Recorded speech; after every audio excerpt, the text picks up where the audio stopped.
Sounds good. Good afternoon, everybody, and welcome to SoFIA Coffee Chat. We are live on Facebook.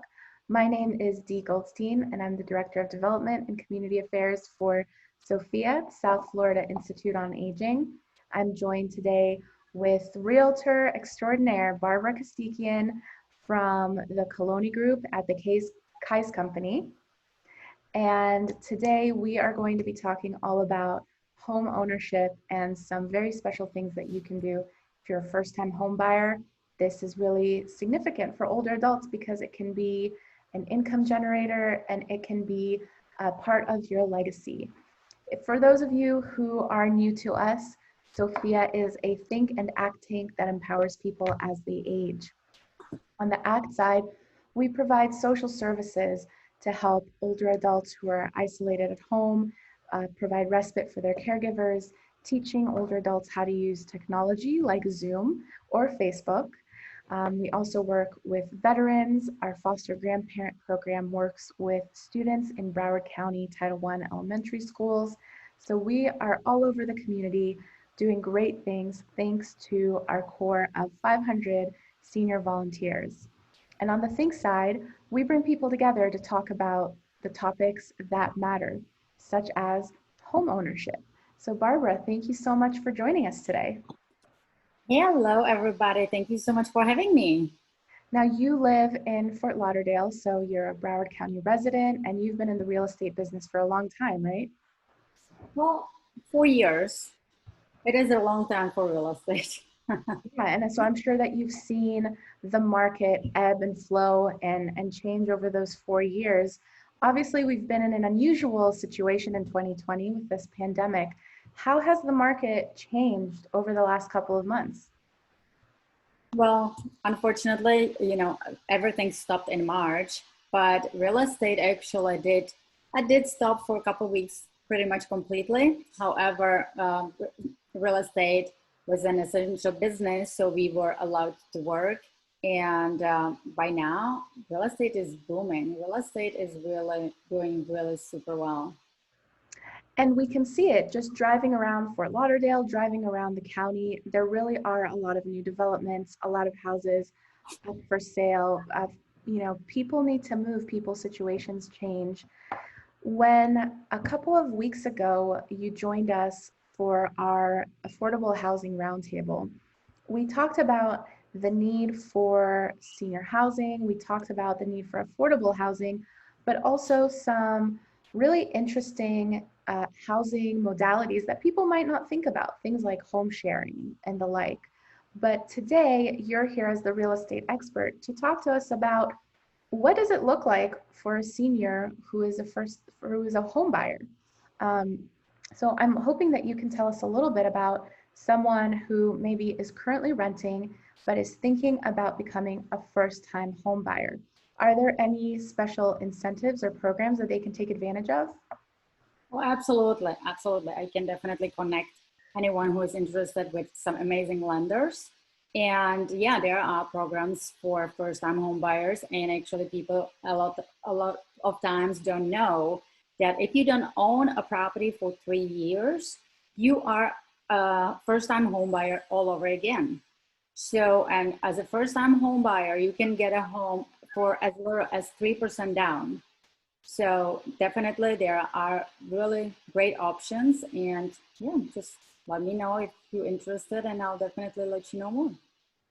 Fantastic. So if you're looking to be a first-time home buyer, where do you start? How do you even begin the process of looking for a home, thinking about what you need, what you can afford, and where do you even find where you want to live?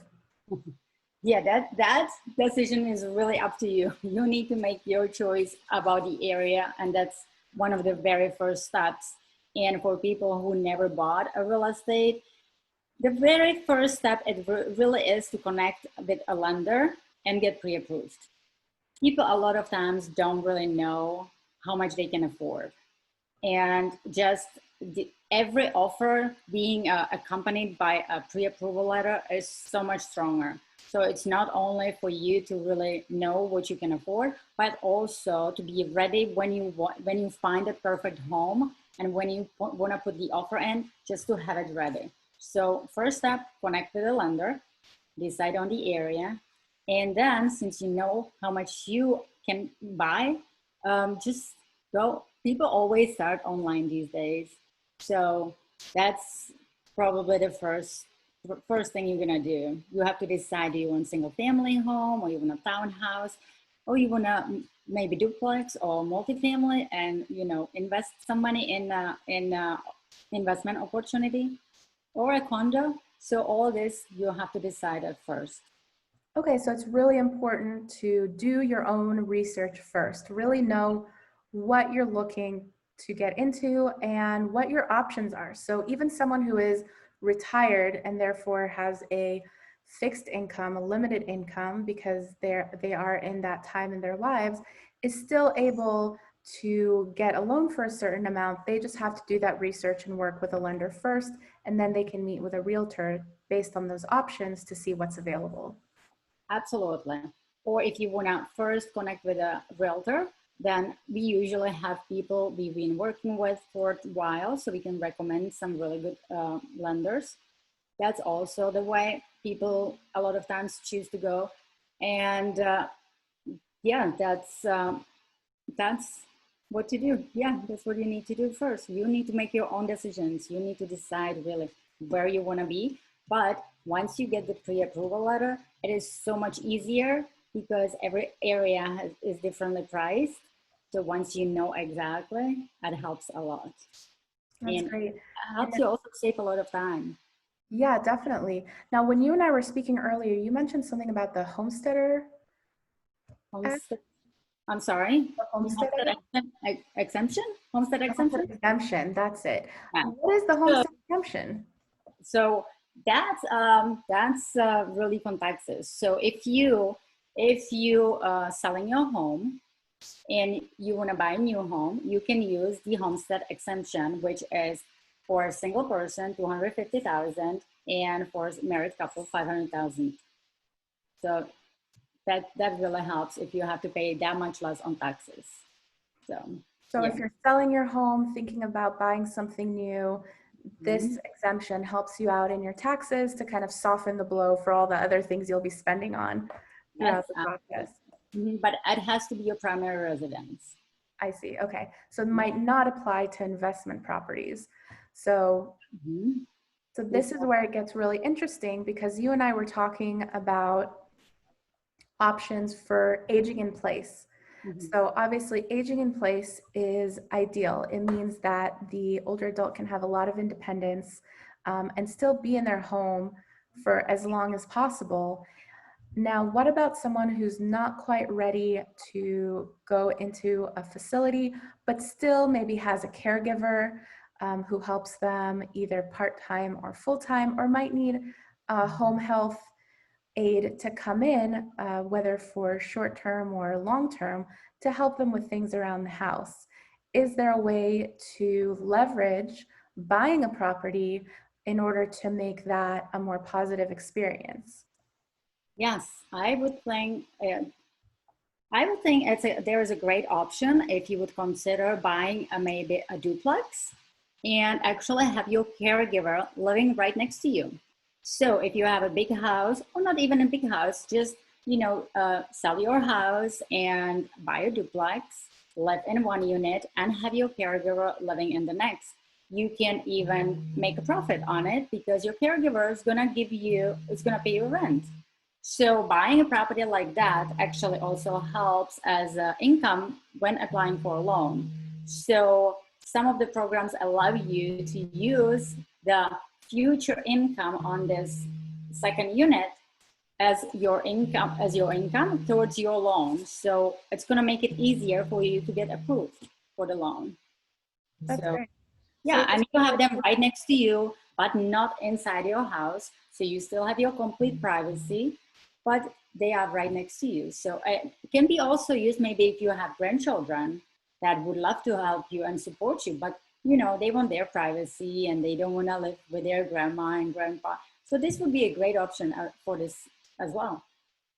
right, and even thinking about children that might need to move back to the family home for a while or are in transition as adult children, you know, you don't necessarily want your 30-year-old to live in the same house as you, but you can provide them a little leg up by having this investment property and getting them started on their own home journey in that way. So it sounds like there's a lot of options with investing, not only in buying for personal, for you to personally live in.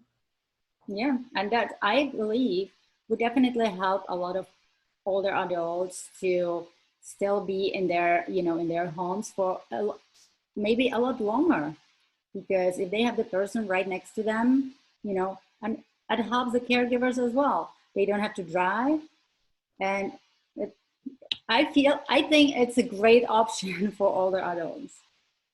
That's great. And so when someone is at the point when they're ready to work with a realtor, let's say they have their pre-approval letter, they've narrowed down roughly the area where they want to live, or at least the housing type. Maybe they're a little bit more open in terms of the area. How do they work with you in order to find the right property? Is there a timeline? Is there a lot of urgency to make offers immediately on properties, or can it be a more relaxed process? Can you walk us through that? Or it can be either or.